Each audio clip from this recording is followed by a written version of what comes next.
What's going on, Facebook friends? It's Rafi here today, and I wanted to address a few things for today, which is basically the importance of lifestyle factors on the onset of numerous diseases and also survival rate of various diseases. And today specifically, I want to hit on a big one, cancer. That's a big one, right?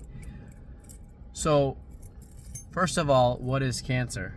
Well, it's an uncontrolled division, growth of your own body's cells, right? It's not some foreign substance. It's your own cells that are just rapidly dividing and uncontrollably spreading, and then basically affecting the functioning of your organs, forming tumors, and eventually your organs stop functioning and you die. So that's typical course of action. So why does this thing happen? Like, why do your cells suddenly start deciding to just rapidly divide? What could be the cause of that? We say it's genetic mutation, it's this and that, but why? Why does our bodies do that? Well, there are many theories, and I think it is a very multifaceted disease, but there are some things that are very consistently seen in numerous studies. One of which is that we are today, in our world today, the way that we live, the things that we're exposed to, we're consistently exposing ourselves to carcinogens, things that cause cancer.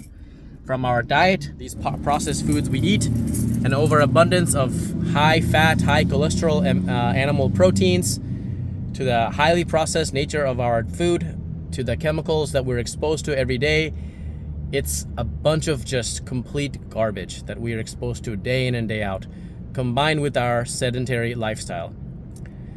Now, think about it. You're bombarding your body for years and years and years with all of this toxic substances. You're not exercising. You're not doing anything, to get rid of these toxins, right? Exercise has millions of benefits, and lack of it has millions of detriments. I don't think I have to convince anybody of that. So you have a sedentary lifestyle. You're eating like shit, and you're not exercising, you're not managing stress. We're in a very, very stressful environment these days, like the society that we live in. No meditation, none of these things in place. Like, look at the average person's lifestyle, right? They're not working out their minds, they're not doing anything. It's only a matter of time before, when you hit your body with these toxins and these poor, terrible conditions, these acidic conditions in your side of your body, for decades and decades and decades, that is your body's response. It is your cell's response saying, hey, this is toxic. I'm getting hit with all this toxic stuff. On top of that, you get a cancer or a disease, and you hit it with more toxins, right? Radiation, chemotherapy. Well, what does your cells do to fight back? They start mutating. There's mutation at the cellular level. There's mutations that start occurring because your cells are literally trying to find ways to survive this toxic environment that you're putting it in, right? And when you have this toxicity, this environment creates mutations, which then creates these cells that are simply trying to fight to survive. That's why they start rapidly dividing and growing, so on and so forth. Now, that's cancer summed up in a nutshell. That's basically what it is. So, can you go and get treatment? Of course you can. But getting treatment for cancer, like chemotherapy and radiation, is about just as good as saying, hey, I got weed in my on my lawn, let me go and just mow the yard. You are doing nothing to actually tackle the core reason for why you have this to begin with. The core reason isn't just 1 day, 2 day, 5 days of bad health and bad lifestyle. It's decades and decades of torturing your body with this garbage lifestyle and foods and choices. It's cancers and these long-term diseases like heart diseases are not something that afflicts us out of nowhere. It's a lifelong sequence of poor decisions.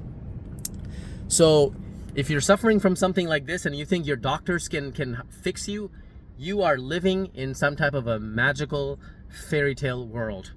First of all, a doctor doesn't have any incentives in the United States to tell you to live necessarily healthy. They are bound by legal implications, and majority of studies are funded by pharmaceutical companies.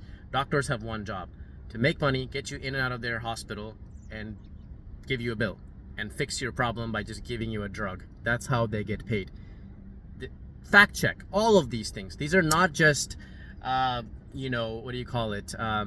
Some type of conspiracy theories of any type. This is how medicine works in the Western world. It's that simple. People want to go and get a quick fix. And our motto for Western medicine is a doctor a day keeps the apple away. So if you want to have a normal lifestyle, if you have some plans to live a healthy lifestyle, I'm not talking about just living a long time. It'd be great if we can just live 70 years, do whatever the hell we want, and we just drop dead one day. That's unfortunately not how it works. What it really happens is that we have this shitty lifestyle, we live for about 50 or 60 years, then we get a disease, and we fight that disease, and we live a completely crappy lifestyle for the next decade or 5 years, whatever it may be, and then we die. That's just the reality, and that's most of us. So if you want to if you think that your health matters to you, attack it. Focus on it, like literally, like your life depends on it, because your life literally depends on it. Fix your lifestyle. Start exercising today. Even just a 20-30 minute walk is shown to lower all-cause mortality by like 20-30%, right? Just taking some little walk, start there. Go to the gym. Cardio itself is not enough exercise. You need strength training. That's more important than cardio, if not, equally or more important. A lot of people just think that exercise is just taking a couple of walks around the block. It is not. It is not. You need to focus on strength training, something that works out your muscles. You need to focus on cardio. You also need to focus on balance and stability. As far as diet, eat foods that have one ingredient, and eat mostly plant-based foods. General piece of advice, eat foods, which means things that have one ingredient. Not too much, don't eat too much, limit your calories, and mostly plants. That's it. If you ask me, I would say exclusively plants. There are very few benefits to eating animal protein, and maybe there are some benefits for performance. Sure, I'll give you that. Maybe it's easier to build muscle on a plant, animal-based diet. I'll give you that too. But however, at what cost? The detriments simply outweigh any short-term benefits we can see. Stress. Chronic stress has shown to be significantly detrimental to our immune system. When we are in stress all the time, over and over and over, day after day, our immune system tends to be affected and drops, levels of cortisol increases, and if we cannot actively manage that, it is most definitely putting a stress on our body, which then in turn makes us vulnerable to all of these type of diseases to set in, because our bodies are simply not functioning at optimal levels. You need to manage that stress.